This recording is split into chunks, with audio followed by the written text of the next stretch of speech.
online explanatory conversations with domain experts and authorities on specific subjects. I am Monojit Majumdar, editor for explanatory journalism at the Indian Express.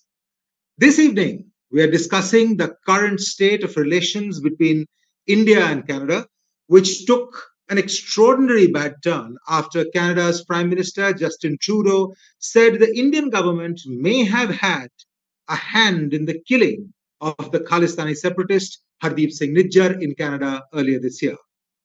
The allegation hit bilateral ties and led to diplomatic actions from both sides, expulsion of diplomats, suspension of visa services by India, and a war of words between Delhi and Ottawa. So, what are the implications of this quarrel? How long will it last? Is the Khalistan issue going to cast a shadow on ties between India and Canada for a long time? And how does the international community view these allegations? When and how can a de-escalation finally come? To understand the big bilateral and global picture within this diplomatic row, we have with us Ambassador Pankaj Saran, India's former Deputy National Security Advisor. Ambassador Saran has served in the Prime Minister's office under 5 different Prime Ministers between 1995 and 2021, and as you can understand, has contributed to decision making at the highest level in a very diverse range of areas. Ambassador Saran, welcome. We are delighted to have you here. You are in New York City, where it's still early, so thank you for coming at this somewhat odd hour. Thank you very much for inviting me. Thank you so much. Speaking to Ambassador Saran will be my colleague Shubhajit Roy, diplomatic editor at the Indian Express. Shubho, you have reported for many years on India's foreign policy, and you are now in Tel Aviv, where you are covering the war in Gaza for the Express. Thank you for doing this in the middle of your assignment. I hope you're safe, Shubho. Thank you. Absolutely safe. Thank you. Great. All of you who have logged on can read all of Shubhajit's wonderful reporting, analysis, and commentary on this war, as well as everything else that he's reported on for many years on our website, www.indianexpress.com. Today's explained event is brought to you by our partner, Plutus IS. My thanks to our partner. Welcome once again, Shubho. Thank you. Thank you, Manojit. It's indeed a privilege and a pleasure to welcome and host Ambassador Pankaj Saran, who I have known for many years. His last assignment was Deputy NSA, but his previous assignments when I had met him were as High Commissioner to Bangladesh, and he was Joint Secretary in the Prime Minister's office. And in fact, he's one of those, I would say, outsiders who can really give a sense of the situation, the diplomatic sort of this row that has broken out, because he's seen the relationship over many decades, managed it from the PMO. Both as Joint Secretary and also his previous avatars, and also as Deputy NSA. He has seen this up close and across governments, both in India as well as in Canada. So that's why he is uniquely placed and has a vantage point, which is rare these days. To get him to this explain session is a real privilege. Thank you, Ambassador Saran. Thank you. Thank you, Shubhajit. Thank you very much. Thank you. So just to set off the context, for this conversation, Ambassador Saran, and since you've dealt with this relationship and India's foreign policy for such a long period, over 40 years now, I wanted you to sort of give us a background of this Khalistan issue in the India-Canada bilateral relationship, a bit of history, a bit of background from the 70s, 80s, when the Khalistan movement was pretty much current and dominant in India, how it played out, including the Kanishka bombing. If you could just give us a sense, first spend a few minutes giving us the context. Ambassador. Yeah. Firstly, look, thank you very much for inviting me to your conversation. It's a great privilege to be with you today and with Manoji. Thank you so much. Um, when the Khalistan movement actually began in India, in the, let us say, late 70s and early 80s, it was very much linked to the internal politics of India. It was linked to the partition of India. And it was also linked to the reorganization of the states within India. So, Punjab, undivided Punjab, had gone through a lot of turbulence, both in terms of territory and in terms of identity, and in terms of its constitutional status within the Indian Union. And many governments of that time, including in the 60s and 70s, continue to grapple with this problem of how to handle Punjab's identity and aspirations. And by identity, I mean both religious as well as linguistic. And when the state of Punjab, as we know it today, was created, one of the big things that happened was that it did not have a capital, because the capital of undivided Punjab went to what is today Pakistan, which was Lahore. And Amritsar was not made the capital because it was the seat of the Golden Temple. So you again, from the beginning itself, you had a bit of a compromise where you had Chandigarh, which was also to be the capital of Haryana and a union territory and the capital of Punjab. Then the whole question of linguistic identity and religious identity arose. When we look back, I think Canada was not such an important actor in this whole internal Indian agitation for greater autonomy. The landmark, I think, was the Anandpur Sahib resolution of the early 70s, which demanded more autonomy. But at that time in India, many states were demanding more autonomy. Punjab was not the only one. And we went through a huge churn in the reorganization of Indian states.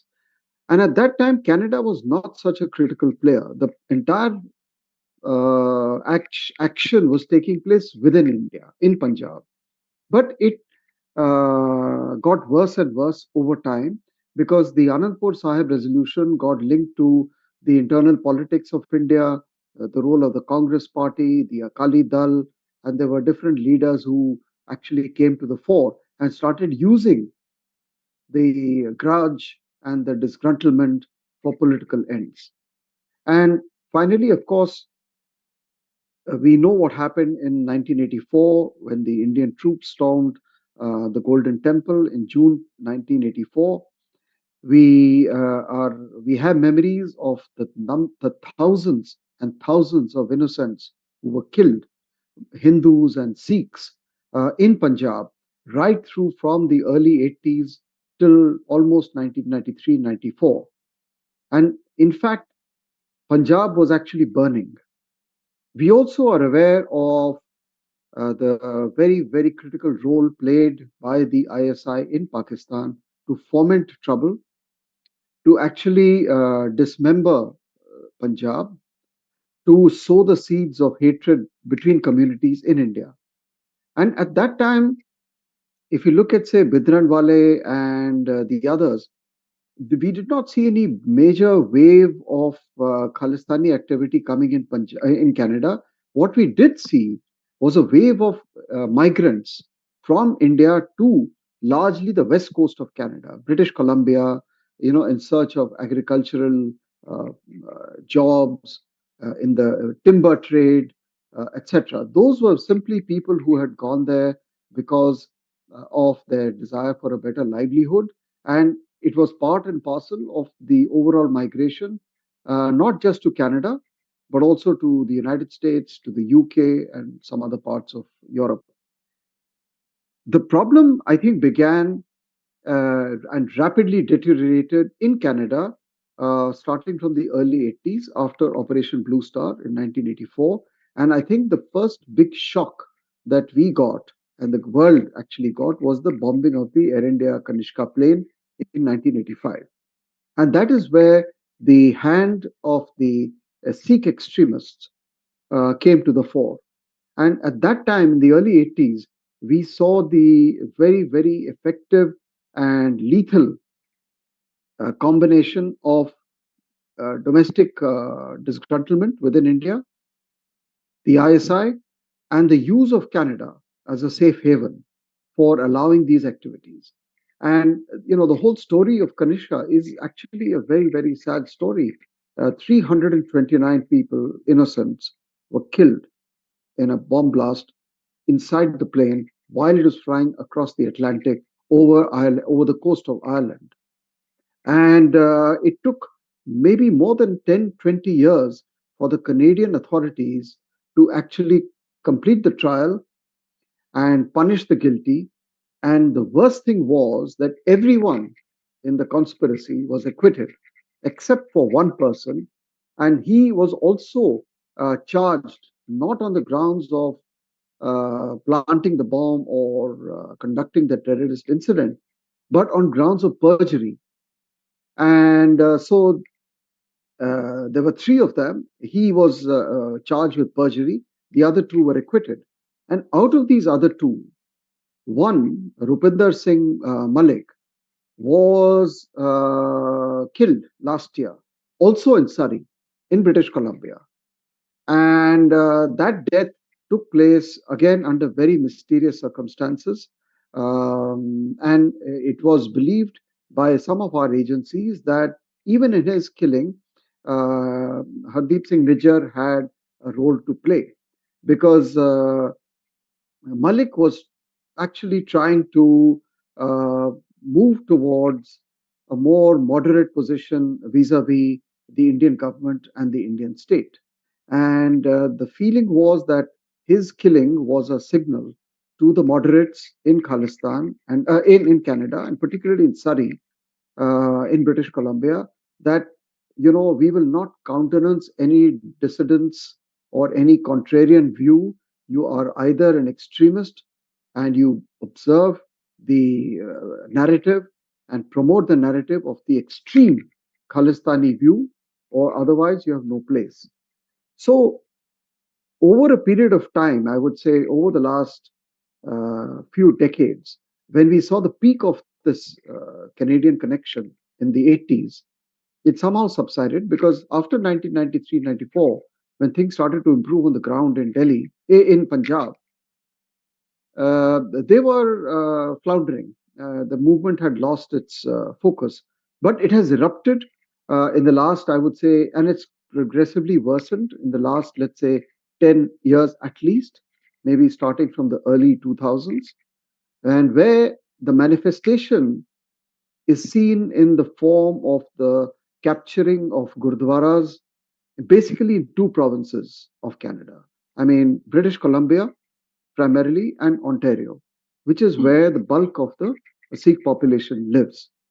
And so this capturing of the gurdwaras and their entry into Canadian mainstream politics has lent and given them a new lease of life. And then, of course, my last point is we've had a new generation of these Sikh extremists or the Sikh population in Canada, the Canadians by birth, who actually have had no experience with India or with the Punjab or with anything for the last 30, 40 years. So there is a new generation also of Canadians of Sikh origin or Indian origin whom we are dealing with. Right, right. Thank you so much for that really very lucid explainer background that you set that context to. Wanted to, since you mentioned this, I wanted to just get in there on the Sikh diaspora in the in Canada. So the Indian community is sort of obviously is pretty large, of which Sikh diaspora is a significant chunk. Uh, Now, what is the political constituency that the parties, the major political parties in Canada, how have they sort of reached out or sort of engaged with this diaspora, and what has been their stance? Yeah, so in 2015 or somewhere thereabouts, we saw for the first time there were 19 members of parliament of Indian origin who were elected to the Canadian parliament. Now, many of them were of Sikh background. Uh, all political parties, the Conservatives, the Liberals, and the third force, the National Democrats, they all have representatives of the, let us call them the Khalistani supporters and Khalistani leaders. And the reason why they're all cultivating the Sikh community is obviously because it is large in number, it is heavily concentrated, and it is also fairly well to do. It's rich because they control the Gurdwara um, money and they are good funders of these political parties. And of course, many of them are actually participating in mainstream politics in Canada. And so, as far as the Canadian is concerned, or the Canadian government or Canadian law enforcement, they seem to be doing and staying above the law in Canada. And so Canadian parties are, in a sense, competing with each other to gather the support. Now they're concentrated in certain constituencies. So it becomes, from an election or electoral point of view, important that you try to win over those seats. Uh, there are, of course, other Indians. I mean, there are Hindus and Muslims and everyone else, and from different parts of India. But the point, the differentiation, I think, is that there is a minute or a minuscule minority, even within the Sikh population, which has chosen, for these reasons, to become politically hyperactive. And so the silent majority, and we know this is a sociological phenomenon, that the silent majority normally prefers to do their day to day business, take care of their families, advance their careers, try to be on the right side of law, basically be good citizens, and stay away from politics. And in fact, this has been the defining characteristic of the entire Indian diaspora of more than 30 million spread across over 100 countries, whether it's in the Gulf or the United States or Europe or Latin America or everywhere. So it's this few who are the agitationists, who become the ideologues, and who are kind of indoctrinated. And there is a very unholy nexus between this kind of politics, and now I would say in the last 10, 15 years, this nexus has gone and got mixed up with the whole problem of narcotics and gangs in Punjab. So you have the Gurdwara money mixed up with drug money, mixed up with gang warfare, and supported in full measure by the ISI in Pakistan, who actually see this as a golden opportunity. So the net result of all this, to answer your question, is that the vocal minority seems to be dictating the political agenda in Canada and seems to be attracting the political parties there to cultivate them and to keep them on the right side. But that does not reflect the opinion of the large silent majority that is happily living in Canada and actually has no problem with India. Right, right. So coming to the sort of current situation, after Canadian Prime Minister Justin Trudeau, he made those explosive allegations on the floor of Canadian Parliament, where he essentially said that Canadian security agencies have been, investigating or looking into credible allegations into a potential link between government agents of agents of government of India, and the killing of a Canadian citizen, Hardeep Singh Nijjar. Now, when I read this sentence, it has too many qualifiers, disclaimers.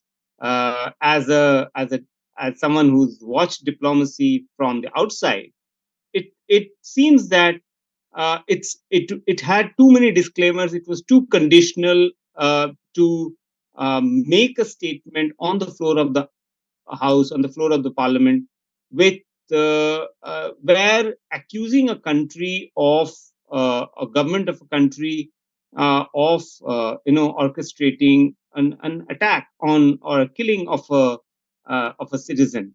So, what do you think was the sort of provocation or instigation which led to this allegation being made on the floor of the House?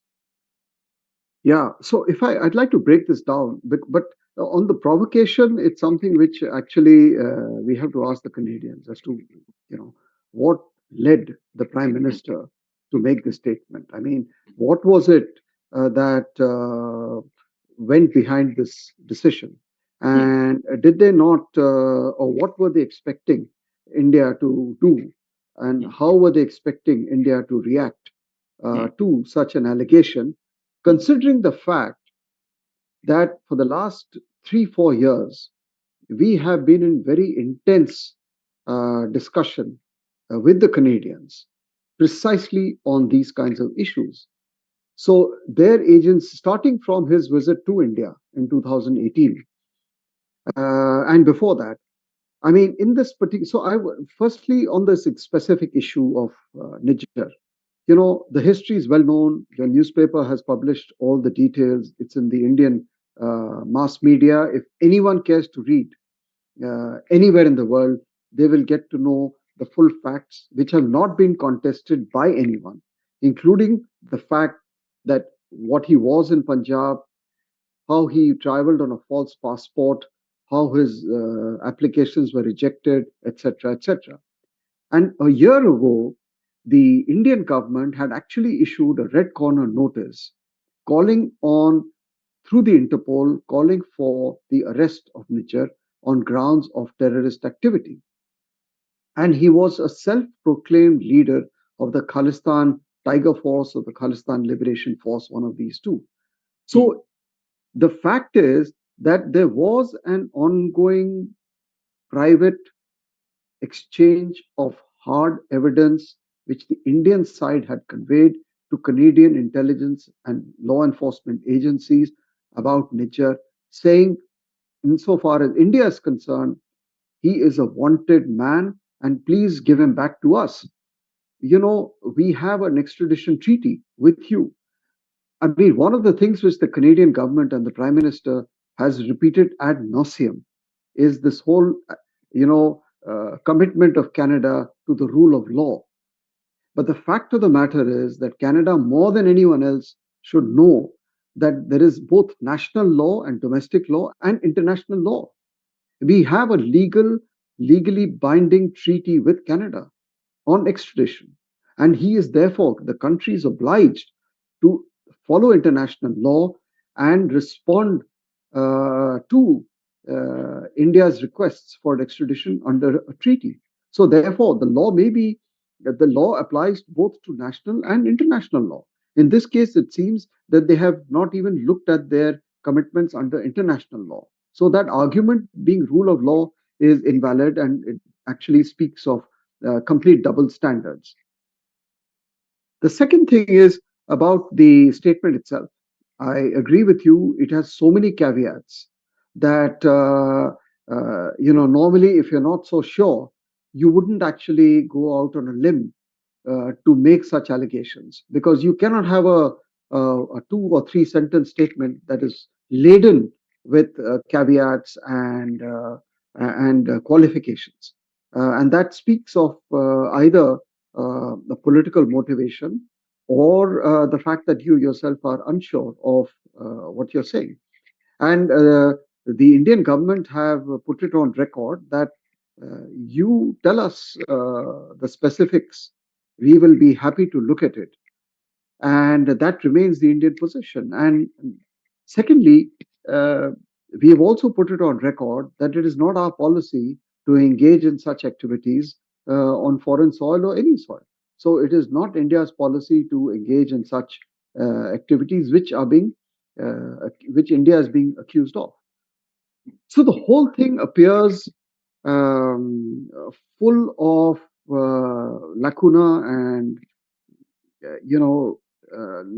lacking in credibility. But for me, the most important is that today Nijjar's case may have blown up in the media, but the fact is, for the last more than a year, we have been in private conversation with the Canadians about Nijjar and saying, look, give him back. He is a wanted criminal. And there was a red corner notice. The other thing, therefore, is that, uh, you know,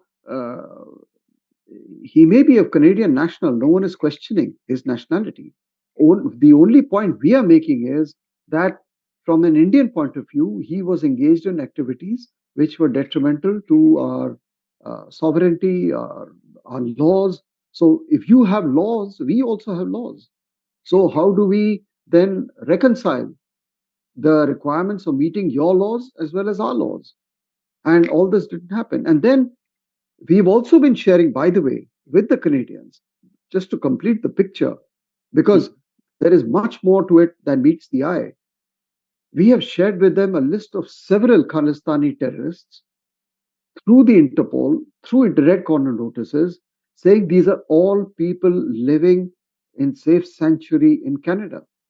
So either you act upon them or you give them back to us through the legal route. That's all we are saying.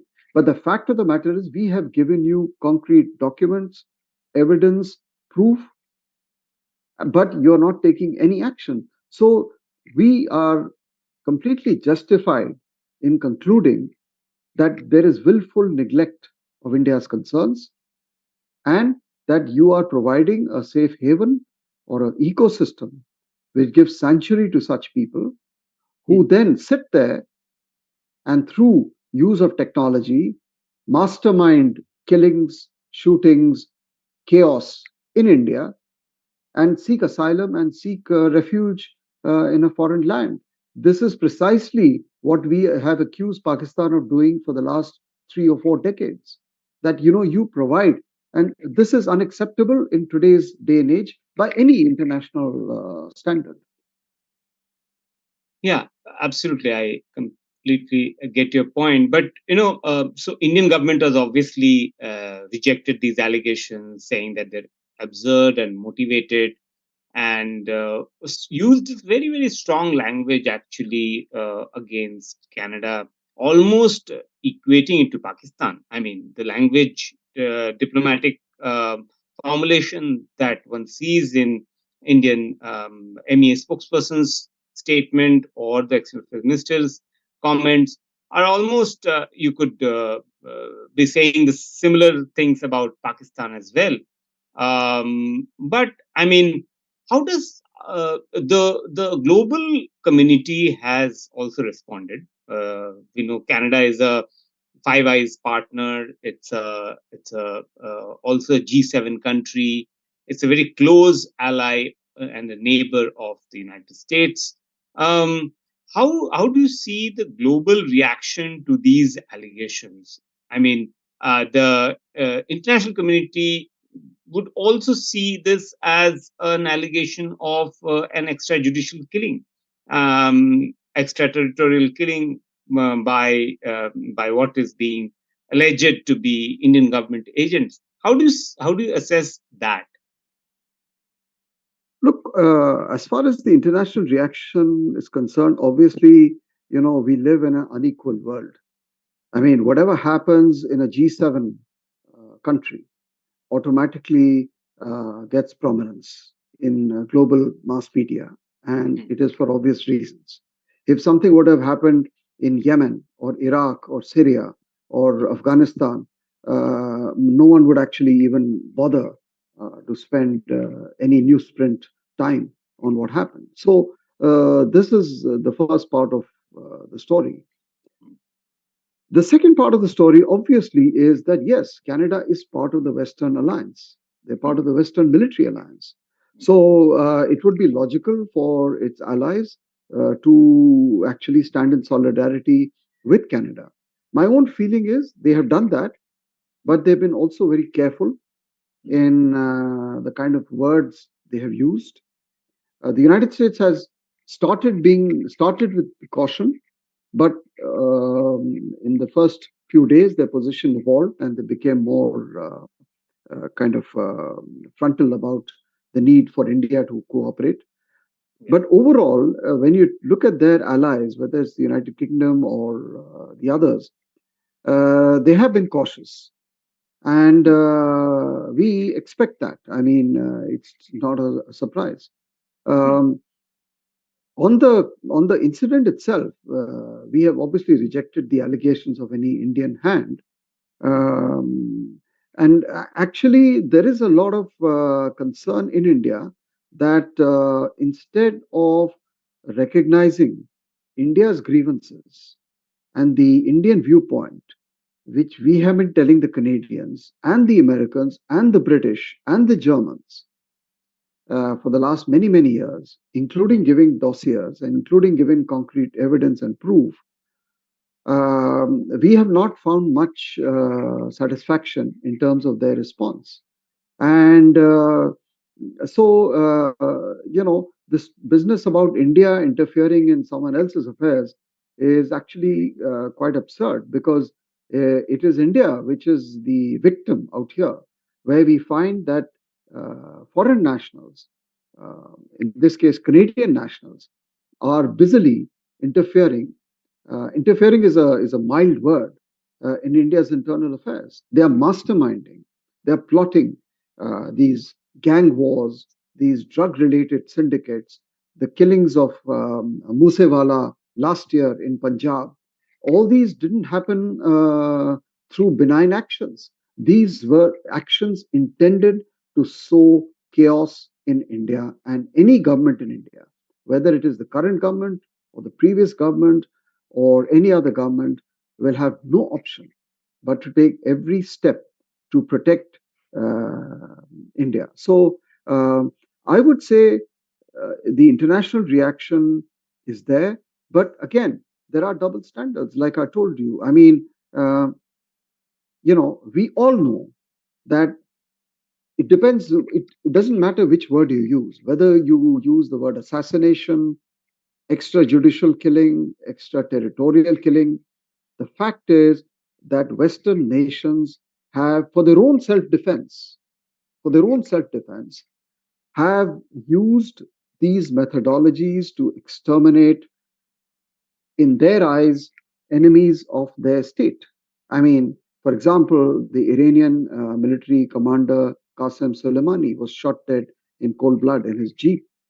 Then there were so many other leaders, Ayman Zawahiri in 2021, Taliban leaders, the alleged conspirators of the terrorist attacks against USS Cole in Yemen. So we have clearly a large number of terrorists who have been shot dead through drone attacks or other methods by Western nations, supported actively by Canada itself as a justifiable act.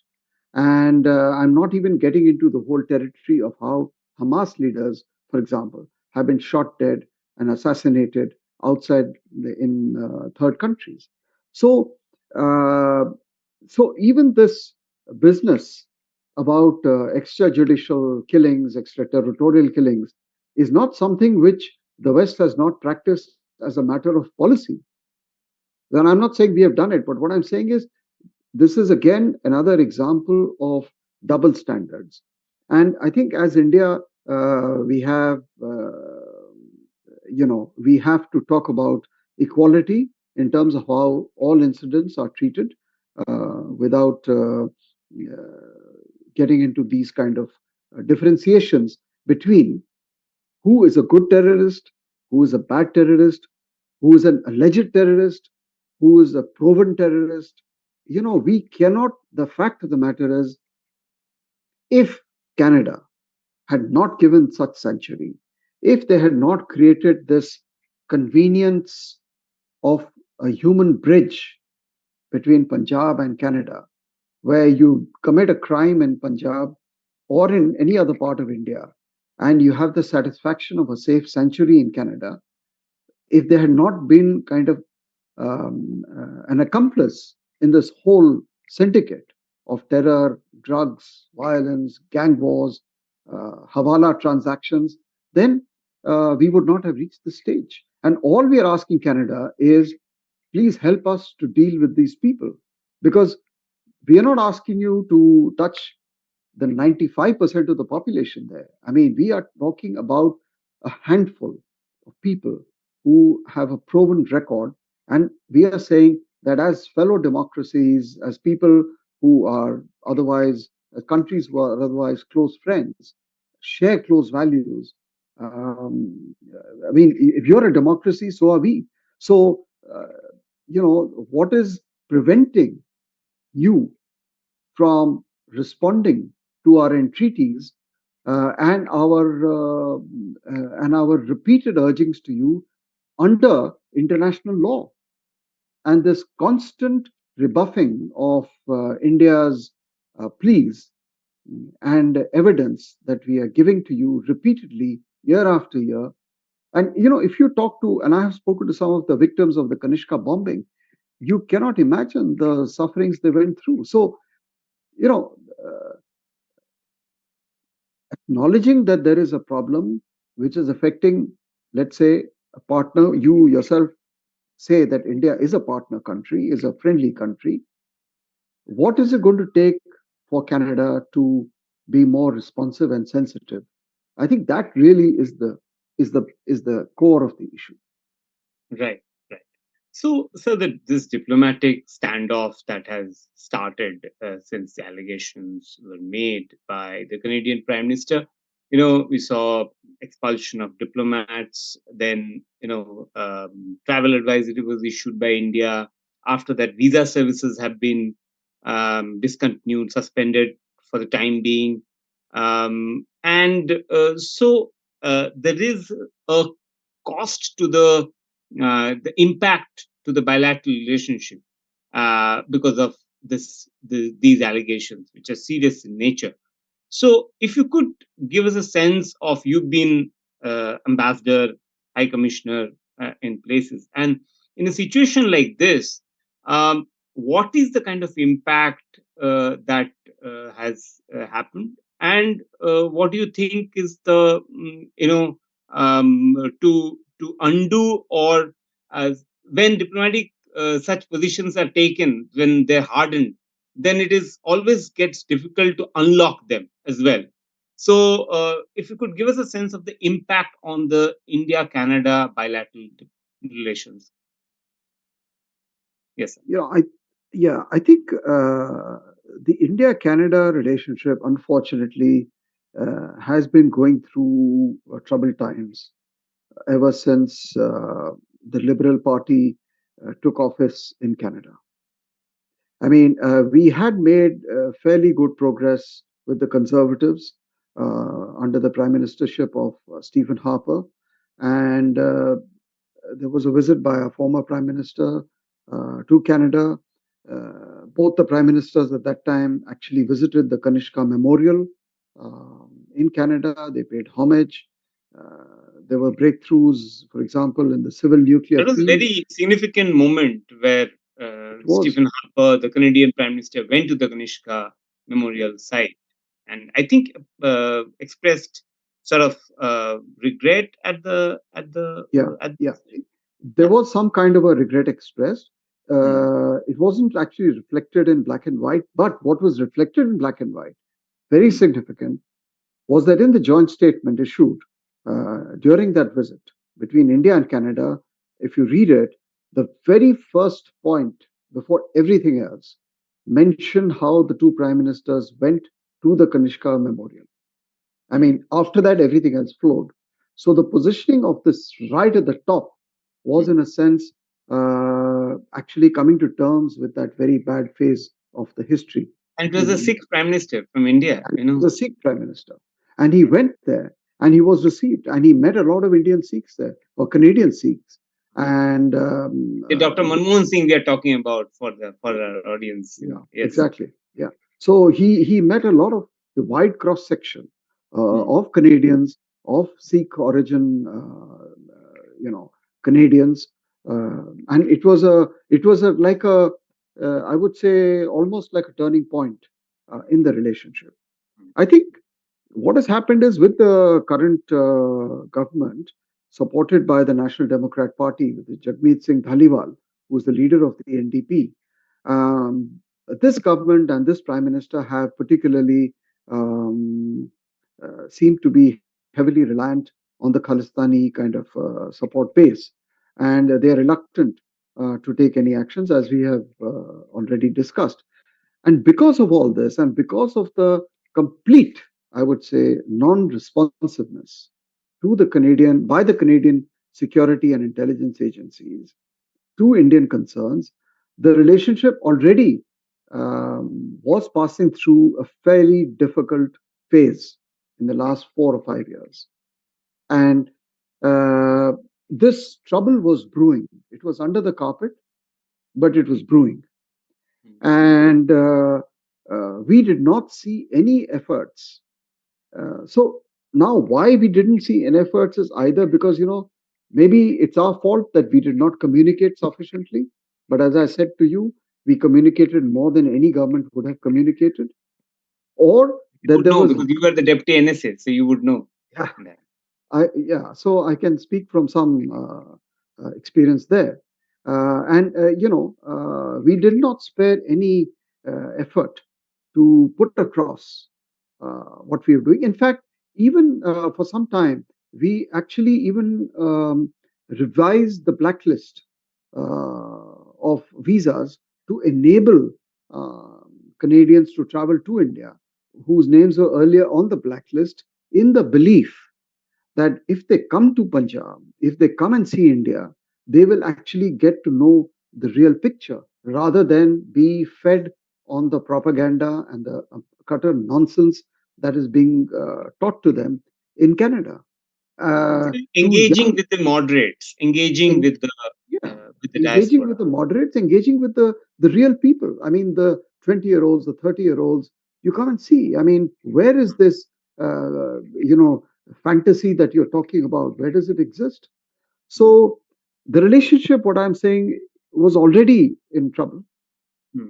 Now it has certainly reached one of its lowest points.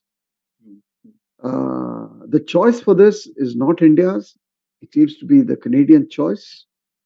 And we are at a stage where we are with things happening which were unimaginable, like death threats to Indian diplomats in Canada, their inability to do normal functioning, sharp words being exchanged between the two governments, the visa services badly affected, if not stopped as far as we are concerned. So, from a diplomatic viewpoint, this is not a good place to be in. We were not the ones to make the allegation. We were not the ones to go public. The Canadians did it with the full knowledge, presumably, of how India would react. And,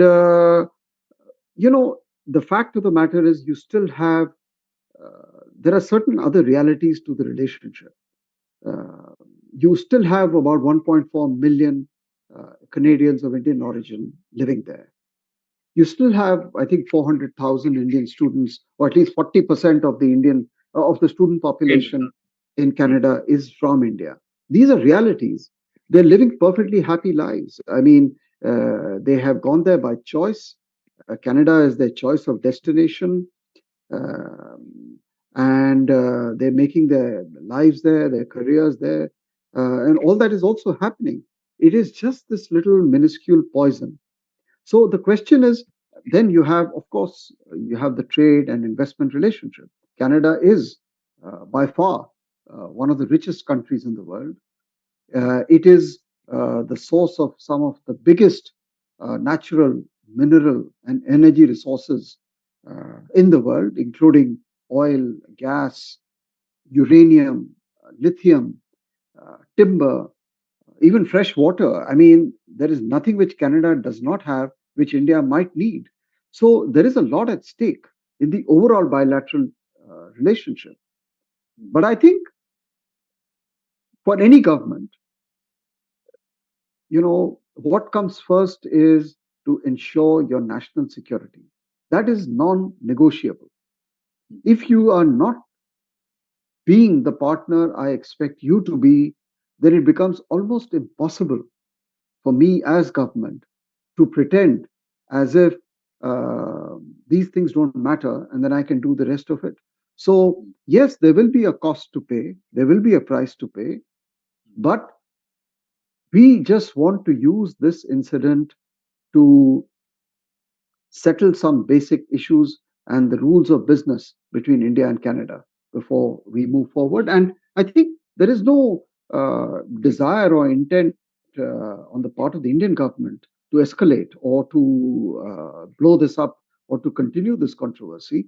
On the other hand, we have said, you give us the information, give us the specifics, we'll be happy to look into it. But for the sake of completeness, we have also said there is a context to this particular incident which we cannot ignore.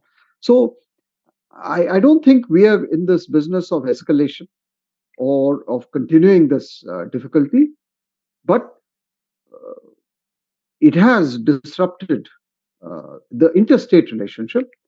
The people to people is very strong, and that is obviously going to continue. The visa disruption is, of course, for real. The travel advisories are for real. So I think we will have to live through a few months, I would say, of trouble and disruption and dislocation. But in the medium term, I think everyone would be happy if the India-Canada relationship can, achieve its real, true potential. Because we have excellent relations with Canada's allies. Although with the UK, to some extent Australia, and to some extent the United States, we face similar problems. And in the true spirit of this kind of relationship, we have been very frank and blunt and open with all of them, saying, look, this is a problem, you have to correct it. Because as I said, Shubhajit, the stakes for us are far too high. And there are some non-negotiables which no government in India will have the mandate to overlook, particularly when the reality within India, in Punjab, is completely different from what is imagined in a few quarters in these countries, and what is imagined among the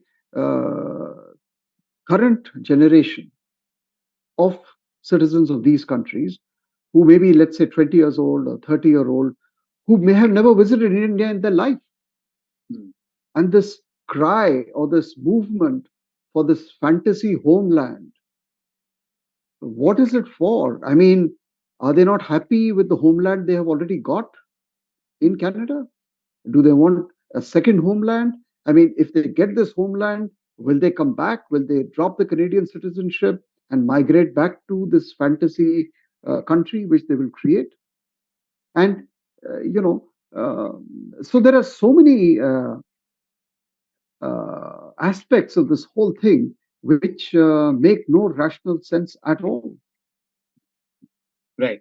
So, I mean, one question that obviously comes to my mind is that, when you cut down on diplomats and ask for parity, then one of the major sort of staffing of the Canadian High Commission would be in the visa section, and Indians, as we know, there are 300,000 to 400,000 students going there, 400,000 professionals go to work there for business and other things, and of course the diaspora is there.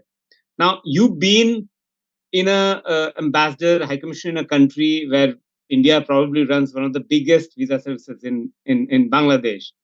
So when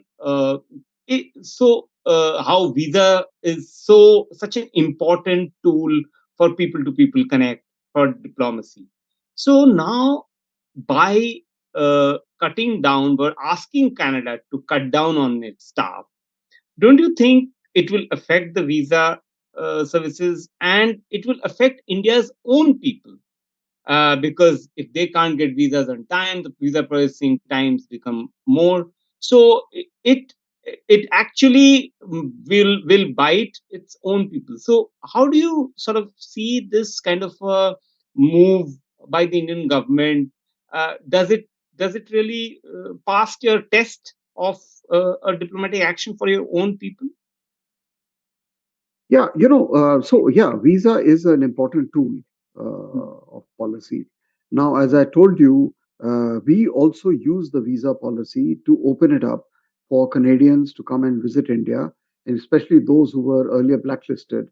And we opened it up, we cleaned up, we reviewed, and we said, please come and see for yourself. So, yes, visa is used. Uh, I agree there will be disruption. I mean, there will be pain in the short term for people, for a lot of innocent travelers and families and businesses. But the point is that,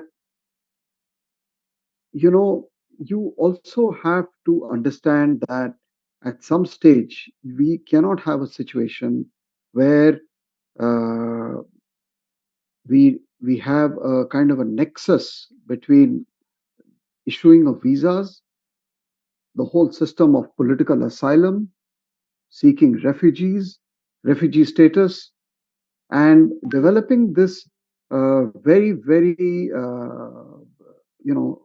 kind of a devious network of agents, of human traffickers, of the drug money to transfer and transport Indian criminals.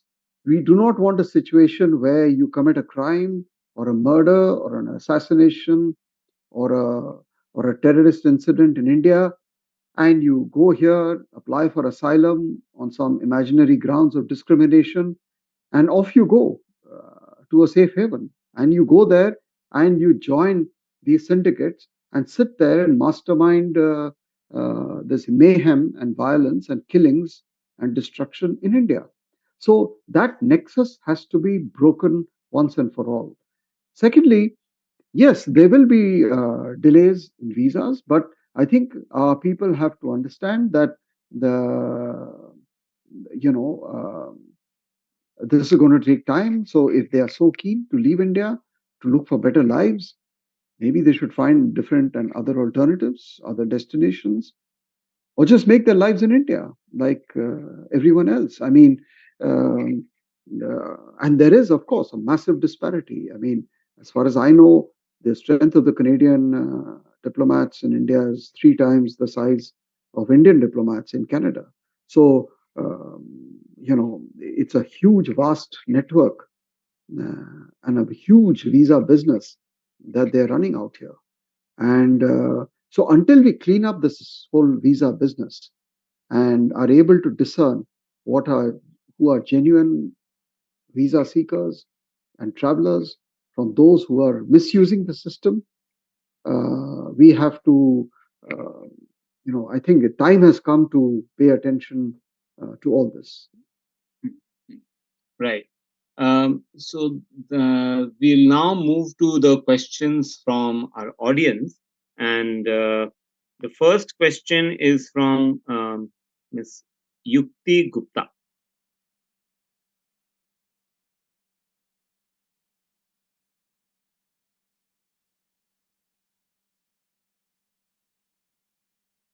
Is Ms. Yukti Gupta? Would you unmute yourself and ask the question?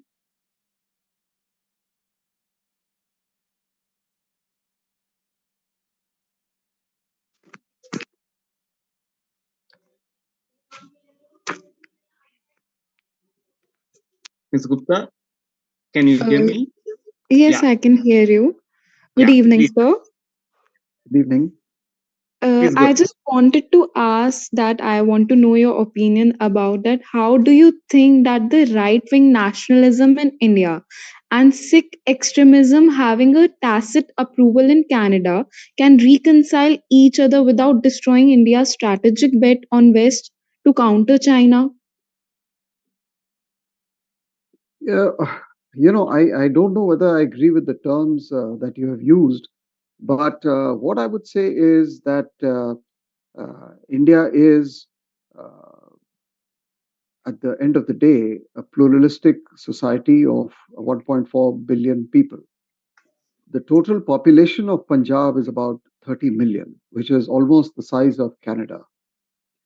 And the Canadian society is also supposed to be pluralistic in its character. So I would actually like to see a situation where the two countries understand each other's concerns, understand each other's nature and social fabric, and cooperate with each other. The challenges that we both face, or certainly as far as India faces, let's say with regard to China, that's a separate issue altogether. I mean, the China challenge, as far as India is concerned, requires a very different set of solutions, which may or may not have much to do with Canada, really speaking. What we need to do as fellow democracies with shared values is to show to the world how we can grapple with contemporary challenges. And I think for India, one of the main challenges is terrorism. And there are fringe elements who try to disrupt this natural process, and we have to overcome those fringe elements and work together for a bigger cause. I think I would not say that our relationship with Canada has the China dimension in a very central way. I think our relationship with Canada is driven more by the benefits of bilateral cooperation that we see with Canada. And as I mentioned to you, there are many of them. So I would like to separate the two issues. I don't think the current disruption or the tensions in India-China relations are going to materially impact on how we deal with China or how we address our problems with China. Obviously, we would like the Canadians to participate and to be a partner in the Indo-Pacific region, but we would also at the same time like them to be responsive and cooperative to some of our other security challenges, which we have discussed. So I think it's important to have progress on all sides. Right. The next question is from Mr. Ramachandram Dhanarappu.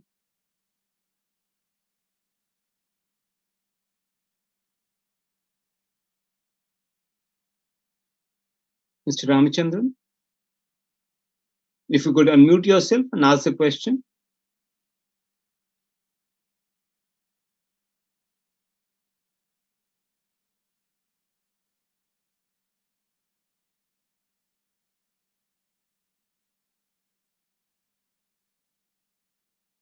Mr. Ramachandran, can you hear me?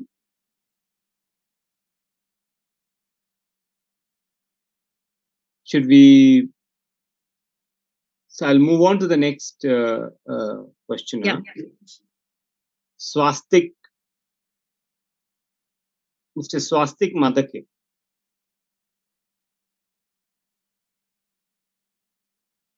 Hello, am I audible? Yes, please go ahead. Yeah, a brilliant discussion, Shubhajit sir and also Pankaj sir. So I had a question. It is not directly related to India-Canada relationship, but it is on the domestic front.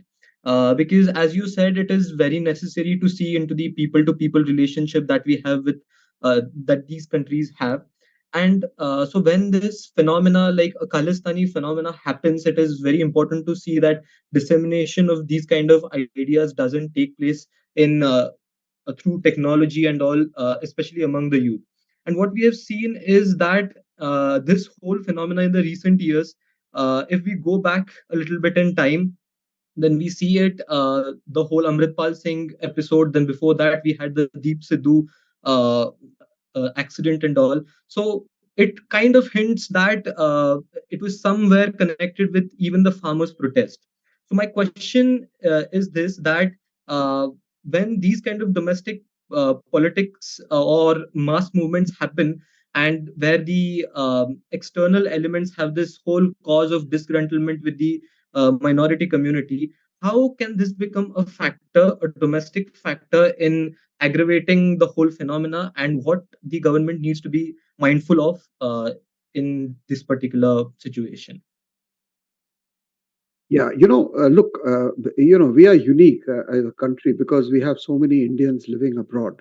I don't think there will be 30 million Canadians living outside Canada, for example, just as an example. I think because we have so many Indians living overseas, obviously they carry with them their views, prejudices, concerns along with them. And over time, over the last many decades, as the first waves of the Indian migrants went overseas, in the 50s, 60s, 70s, you today have a whole new generation of second generation, third generation Indian origin citizens carrying foreign nationalities. And the issue here is, most important issue is, how do they view their connections with the land of their fathers and forefathers? How do they view India? Through which prism? How is a 20-year-old who may have been born in Canada or in the US or in anywhere, UK or some of the Western countries, how does he or she look at India, and how much stake do they feel they have in what goes on in India? As far as my impression is concerned, the vast majority have very little or no relationship or empathy or knowledge about contemporary India. Most of their knowledge about India is stuck in time with what they were told by either their parents or their grandparents, who may have left India in the 60s or 70s or 80s. So, uh, and therefore they have also a cultural challenge. I mean, do they look at India through Indian eyes, or do they look at India through the eyes of the country of their adoption? And this is a constant dilemma which I have found among children or the population of this age. I'm basically talking from, say, 20s, 30s, 40-year-olds, that kind I of a extend my broad demographic. heartiest congratulations to Indian Um, Express online so what media to happens in organize India Green Tourism India uh, Conclave is also, in you have Shillong picked up on one responsible aspect tourism of theme, internal developments in India, generously which relates blessed to by what happens to a Mother particular Nature religious community. with more than Now, I would 480 argue that kilometers India is far too long complex rolling to be viewed only through, or to tourism. be deciphered and dissected only on the basis of religion, whether it is Sikh or Muslim or Hindu or Christian. Look, the fact is that if you are today 1.4 billion people, and many of your states are bigger than most countries of the world, the problems are multidimensional, they are highly complicated, and there is a tendency and human nature to simplify complex problems. So if it is a farmer's agitation, yes, social media is a convenient tool to simplify a problem which maybe in the eyes of a foreigner may not be easily understandable. So if I say that a farmer's agitation is a Sikh versus Hindu agitation, or if it is a Sikh agitation, it may make sense among a demographic or a population or an external audience which knows almost nothing about India. I mean, for example, how much would you know about the politics of British Columbia or Ontario or Brampton or Surrey? Nothing. I mean, what is the level of knowledge? But I mean, uh, we have to therefore be very careful when we try to interpret external reactions to India's internal problems. And the fact is, India will always have internal issues because of our sheer size. I mean, if you are, let's say, the size of Africa, or if you're the double the size of the European Union, or if you're like 4 times the size of the United States. What are you thinking? Of course you'll have problems. Of course there will be difficulties in different parts of the country. But am I going to cede the interpretation of these problems to a few newspapers overseas, to a few thousand agitationists, to a handful of influencers? Absolutely not, because their relationship with the reality of India is completely at odds with, or rather, their understanding of India is completely at odds with the realities of India. And I don't grudge freedom of expression, and I don't grudge different views being expressed. Not at all. In fact, we celebrate all that. But my problem arises when you use or try to try to go beyond expression of views to fomenting trouble in India, which is uninvited. I don't need that kind of trouble. Right. So then, before I take the next question, there are some questions on the chat box about, so this one, and I'll club all of them. Basically, it's about the reputational cost of India. So one of the questioners is asked, hypothetically, if we were to consider that India did kill this Khalistani terrorist, in this case, obviously, he means Hardeep Singh Nijjar, and if this is proven on the international level by Canada, how will that affect India? I think he means India's reputational cost, that if that were to happen. How do you see that? How do you respond to that? Yeah, if I have to respond in a very cynical sense, I mean, the fact is that, as I told you earlier in the conversation, we have a whole litany of individuals who have been assassinated by Western democracies and who have admitted openly doing it, and they have all described it as acts of self-defense. So I do not see why, if this hypothesis is to be carried forward, we should be apologetic and say that my killing someone who threatens me is unacceptable, whereas someone else is killing someone else who threatens their security is an acceptable act. I cannot accept this double standard. So, reputations lie in the eyes of the beholder and what you choose to believe. Today, the Israelis and the Hamas standoff is in front of our eyes. We are seeing, and we have seen, the kind of military actions, targeted military actions against Hamas. We, as I told you, against a serving Iranian officer, Qasem Soleimani, against Ayman Zawahiri. So, everyone, unfortunately, this is the real world. I mean, if you're going to go down that path, that assuming that I have done it, how will it affect my reputation? This is going to be my counter response to you. Right. So the next question is from Medini Barua.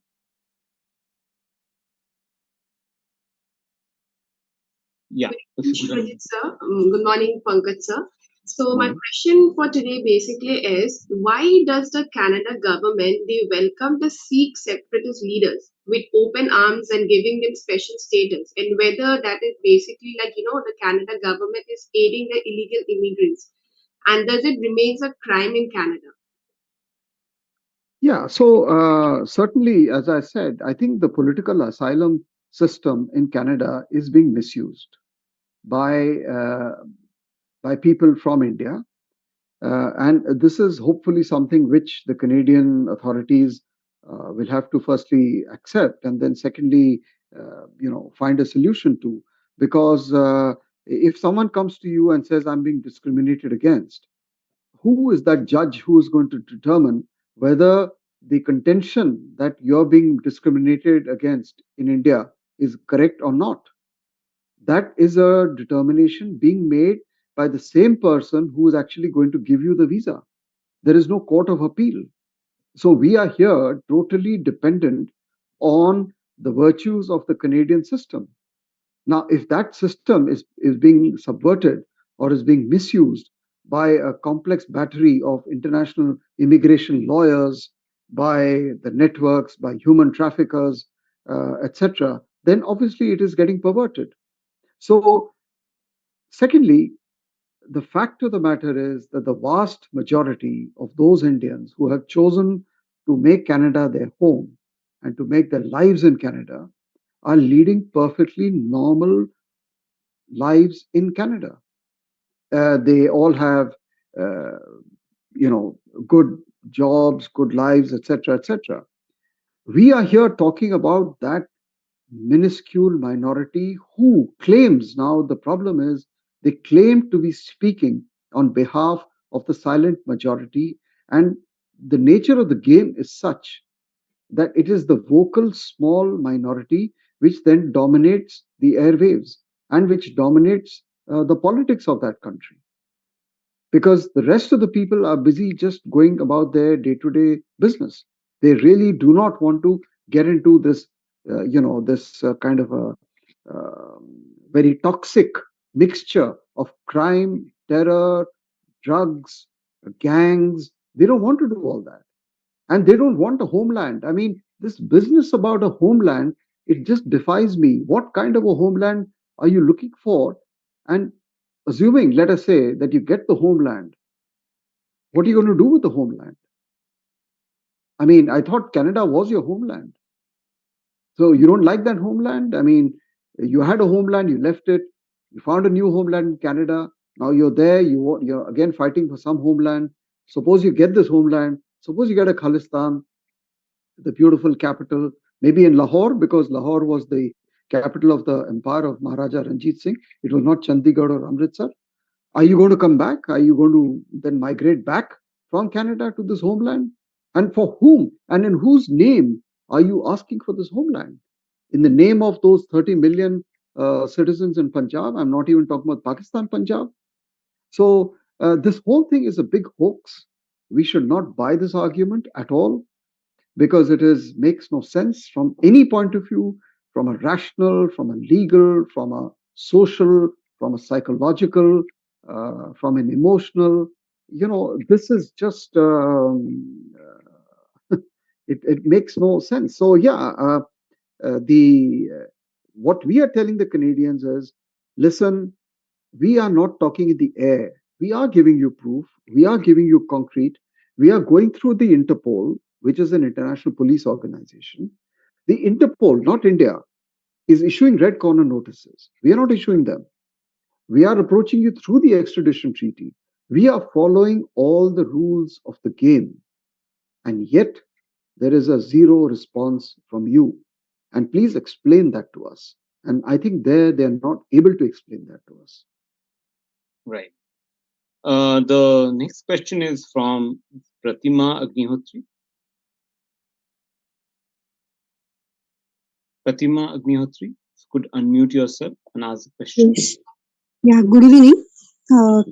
Thank you for a wonderful analysis. My question is slightly different.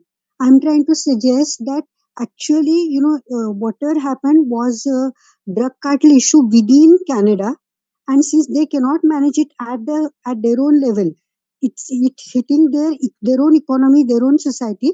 They cannot manage it at their own level, and therefore they're trying to externalize it. And because India happens to be a comparatively soft target, they are sort of What is your question? scapegoating us.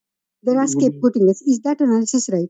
Actually, India is being scapegoated due to the internal economic issues rooted in the drug trafficking. Well, as I said, I mean, there is absolutely no doubt that there is a nexus of drugs and gangs. And, in the Musewala killing last year, we saw, there is Lawrence Bishnoi, there is Musewala. I mean, there is this Khalistan Tiger Force, Khalistan Liberation Force. All these people are all mixed up. So, and we know that there is a narcotics problem in Punjab. We admit it. It is a known fact, and we are addressing it. Um, so,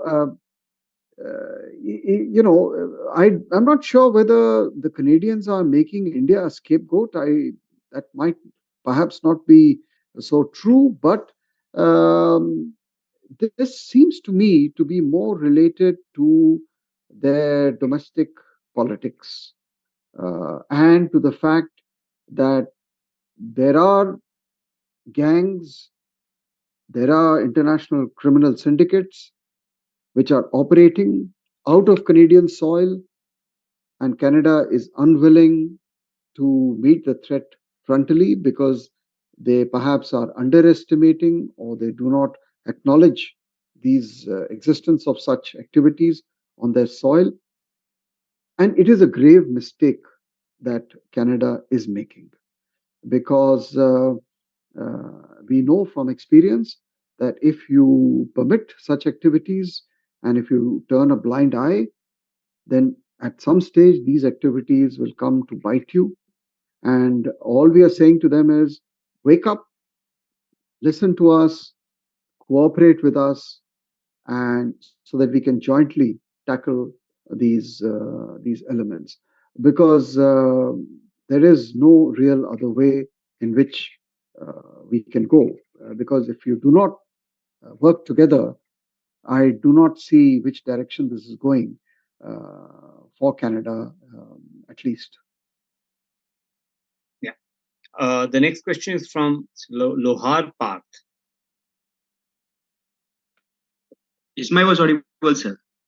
Yes, please go ahead. Good evening, sir. Myself, Luar from Delhi. Sir, glad to hear your eminent views on this aspect. Basically, sir, my question is that with deteriorating relations with Canada, sir, what impact you see on India-US bilateral ties in the near future? Considering, sir, can India leverage upon the influence of vast Indian diaspora to counter Khalistani tendencies, which are prompted across the countries to gain political mileage? Yeah, I think you're asking two questions. One is the impact on the India-US relationship, and the second is how you can leverage the rest of the diaspora. So, on the first part, on the impact on the India-US relationship, I think, look, we are today, we made a lot of effort in improving our relations with the United States. In fact, in the 80s, the whole Punjab insurgency was one of the really major friction points between India and the United States. And fortunately, we have crossed that milestone of our ties with the United States. I don't see much of an impact on the India-US relationship of what is happening in Canada. Because of the huge stakes involved, both for us and for the Americans, in keeping the India-US relationship in good shape. We have bigger issues to tackle with, and both the United States and India today need each other. And I think as India grows in the next many years, the importance of India for the free world or the United States is going to be much more important. And I think people in the United States establishment understand and recognize this. Obviously, this is a balancing game. It's a tough act because the US and Canada are allies, they are neighbors. We are not American allies, but we are very close partners. So there will be a certain amount of balancing that India will have to do when it comes to the US.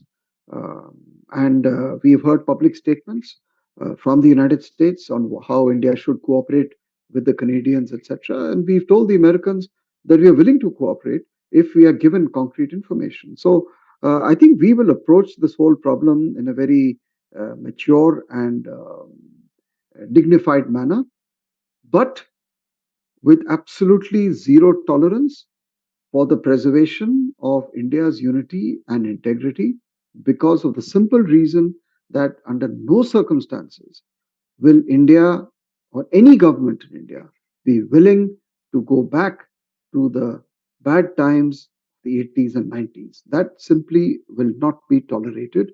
And secondly, of course, the situation in Punjab today is so much more different from what it was earlier. Insofar as the role of the diaspora is concerned, you know, the, the proof of the pudding is in eating it. The fact is, today, you have at least maybe 30 million Indian diaspora spread across the entire world. They are contributing to the economic prosperity of every corner of the world. And the reason why they are there and why they are welcomed is precisely because they are good citizens, because they're highly qualified, they're disciplined, they're law abiding, and they simply put, they make very good citizens.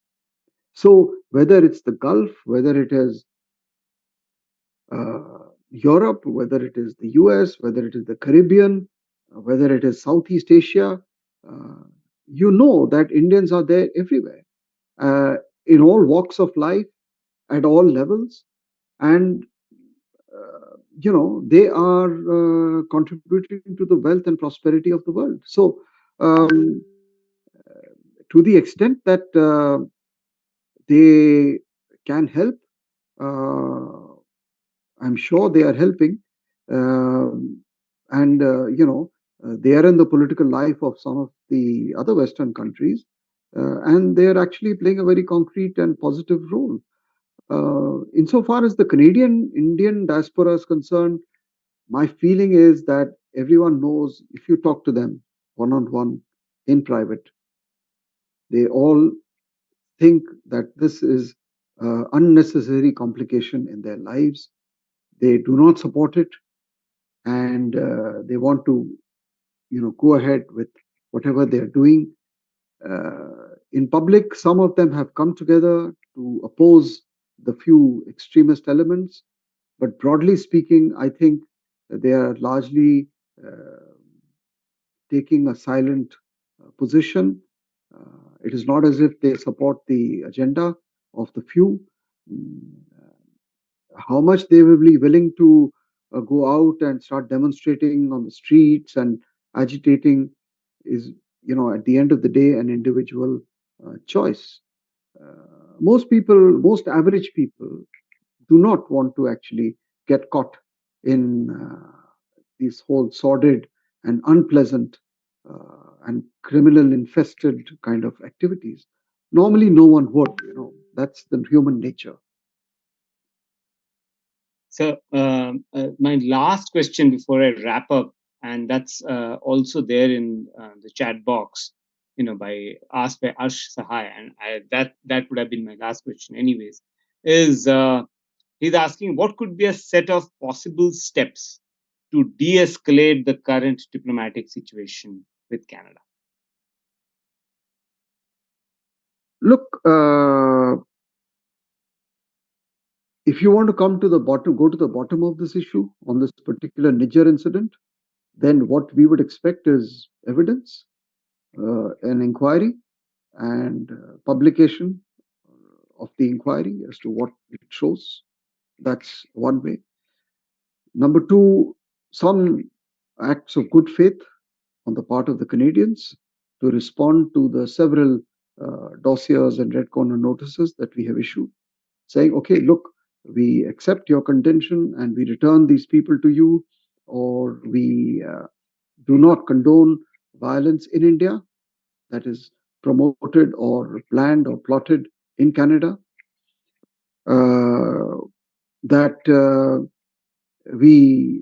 So some public statements from Canada would be essential to restore some trust in the government in India that Canada is on the same side as India, that they are not seen as being on the other side, that they are not seen as part of the problem, but as part of the solution. So if you think of the next steps, then to me, it seems that the ball lies squarely in the Canadian court.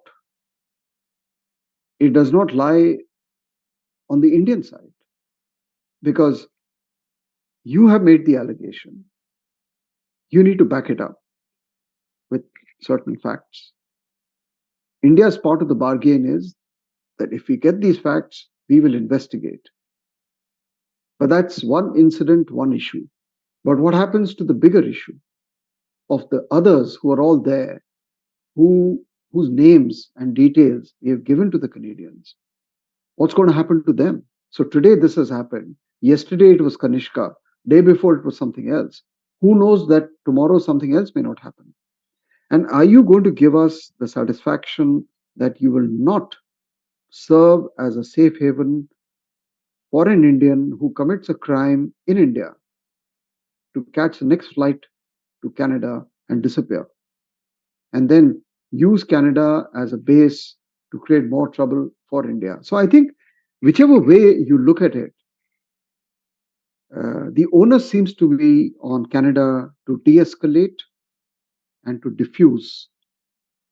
What we as Indians can do is to not agitate or to be emotional about this whole thing, but to continue our conversation and, where possible, to persuade Canada's allies to also cooperate with us and to try and talk this through with them, that the direction in which this is taking is something which is of zero tolerance to India. So I think the task and the responsibility for diffusing or to getting out of this bit of a hole that we are in seems to me to lie mainly on Canada. I mean, I don't really see which is the other way we can do it. I mean, the first diplomatic expulsion was by Canada, not by India. The argument that the stoppage of visa services by India in Canada was again a reaction to something, not a decision we took on our own. And it was a reaction to death threats to Indian diplomats all across Canada with their posters and this and that. So every time it is India that has been reacting. And so therefore, it seems to me that the responsibility for the de-escalation and finding a way out has to come from Canada. Right. Thank you so much, Ambassador Saran, for this very enriching, very insightful conversation we just had over the last 1.5 hours, and you answered all our questions, very well. Thank you so much for your time. I would ask Monojit now to conclude. Thank you so much. Thank you. Yeah, no, I mean, thank you. That was, as Shubha said, that was wonderful. I mean, so clear and comprehensive. And you mince no words, Ambassador. I mean, that was absolutely fascinating too, and very educative. And you also said some new facts which have not been reported in great detail, and that was very, very interesting too. For everybody, the recording of this conversation will be up on the YouTube channel of the Indian Express shortly. I hope that all of you who have logged on will go back to it and share it widely among all your friends, family, contacts. Ambassador Saran, thank you. And thank you, Shubho, for helming this conversation so very well. As always, we shall now let you go. You've got reports to file, podcasts to do, videos to do. Long night ahead for us. Thank you again. Thank you too to our partner, Plutus IAS, and to all of you who tuned in. Good night.